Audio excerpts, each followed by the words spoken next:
Hello बच्चों, नमस्कार। आप सभी का जीएस भाई राजेंद्र सर के यूट्यूब चैनल में स्वागत है।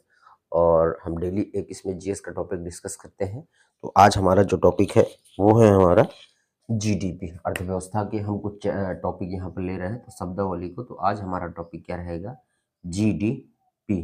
ठीक है, अर्थव्यवस्था में बड़ा ये शब्द आपका सुना जाता है, GDP GDP.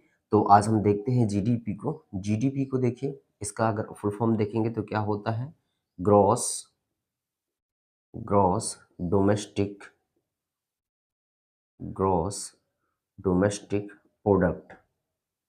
Gross domestic product, ये आपका होता है जीडीपी। और महत्वपूर्ण शब्दावली है अर्थव्यवस्था की, जो बार बार आपसे सवाल पूछे जाते हैं जीडीपी के।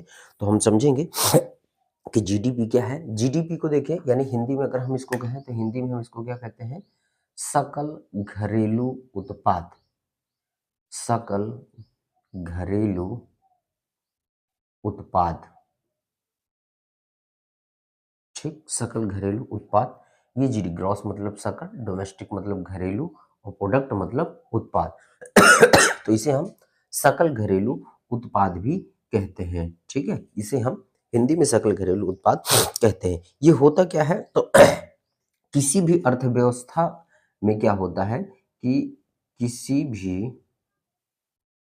अर्थव्यवस्था में किसी भी अर्थव्यवस्था में एक वर्ष में उत्पादित ध्यान रखना है कि किसी भी देश की अर्थव्यवस्था में क्या होगा आपका कि एक वर्ष में जो आपकी एक वर्ष में उत्पादित सभी वस्तुओं और सेवाओं का जो अंतिम मौद्रिक मूल्य होता है, तो एक वर्ष में उत्पादित सभी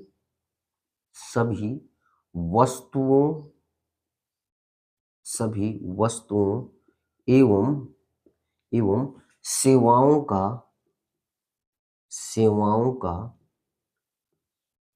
अंतिम मौद्रिक मूल्य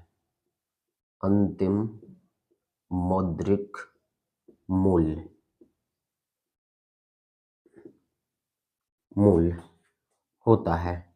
ठीक है, जीडीपी में क्या होता है, यानी जो सकल घरेलू उत्पाद है, तो सकल घरेलू उत्पाद में हमारा क्या होगा कि किसी भी अर्थव्यवस्था में एक वर्ष में उत्पादित सभी वस्तु एवं सेवाओं का जो अंतिम मौद्रिक मूल्य होता है, वही हमारा क्या कहलाता है? जीडीपी कहलाता है। और जो ये एक वर्ष होता है, तो जैसे भारत का वित्तीय वर्ष है, हम उसी के अनुसार इसकी तुलना करेंगे। तो भारत का वित्तीय वर्ष, मुझे सभी लोग कमेंट करेंगे कि भारत का जो वित्तीय वर्ष होता है वो कब से कब तक होता है। सभी लोग मुझको जो है कमेंट करेंगे तेजी के साथ। तो भारत का वित्तीय वर्ष 1 अप्रैल से 31 मार्च तक होता है। ठीक है, यानी कुल मिला के कि इस वित्तीय वर्ष में जो हम गणना करेंगे किसके? एक वर्ष में उत्पादित सभी वस्तुओं, तो इस एक वर्ष में यानी 1 अप्रैल से लेकर 31 मार्च तक सभी वस्तुएं भी शामिल होंगी और सेवाएं भी शामिल होगी, और इनका जो अंतिम मूल्य होगा वही हमारा किसमें शामिल किया जाता है? जीडीपी में शामिल किया जाता है। ठीक है, और इसका देखिए क्या आकलन जो है इसका आकलन राष्ट्रीय निजी उपभोग, इसका जो आकलन हम करते हैं किस किस में करते हैं, तो इसका आकलन कहां कहां जीडीपी का आकलन किया जाता है? तो इसका आकलन जो होता है राष्ट्रीय निजी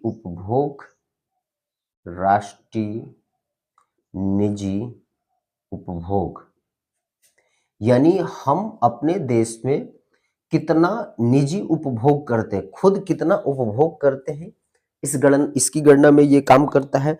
साथ ही साथ सकल निवेश,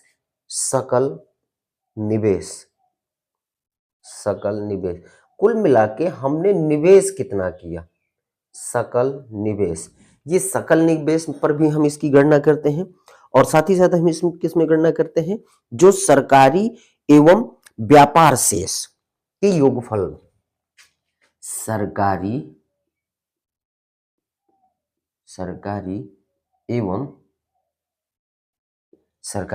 एवं आपका क्या रहेगा इसमें सरकारी एवं व्यापार शेष का मतलब आयात और निर्यात, तो व्यापार शेष यानी आयात निर्यात। व्यापार शेष का मतलब ये होता है कि हमने कितना आयात किया और कितना निर्यात किया, ये इसमें जो है आपका, ठीक है, शामिल होता है। तो यहां पर ध्यान देना है कि इसका आकलन राष्ट्रीय निजी उपभोग, ठीक है, और साथ ही साथ सकल निवेश सरकारी एवं व्यापार शेष के योगफल द्वारा किया जाता है।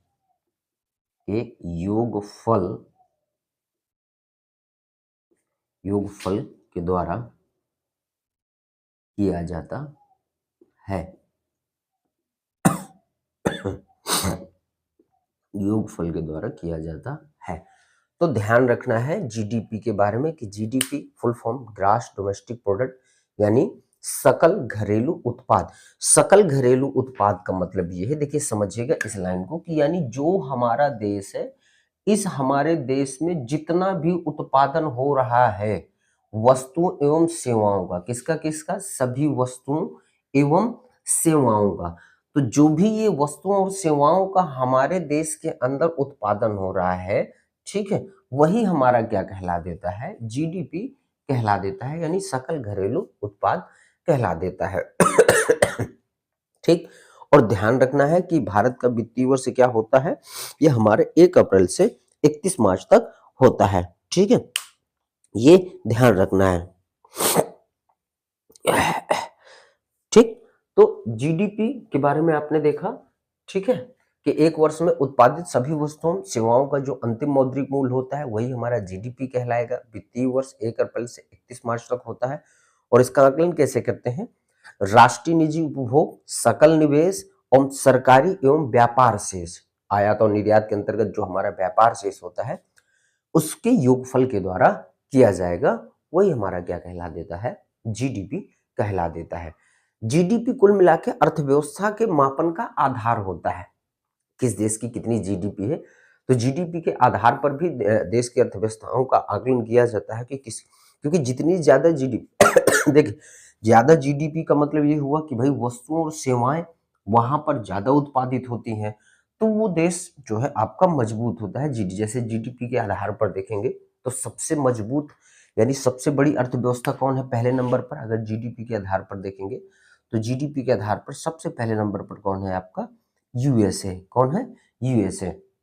ठीक है, और भारत को देखेंगे तो जीडीपी के आधार पर भारत इस समय 5वीं सबसे बड़ी अर्थव्यवस्था बना हुआ है। ठीक है, भारत जो है पांचवें नंबर पर आपका भारत है। ठीक है, ध्यान रखना है जीडीपी के आधार पर, जीडीपी के आधार पर भारत का रैंक कितना है, 5वां है। पहले नंबर पर कौन है, तो यूएसए है, ये ध्यान रखना।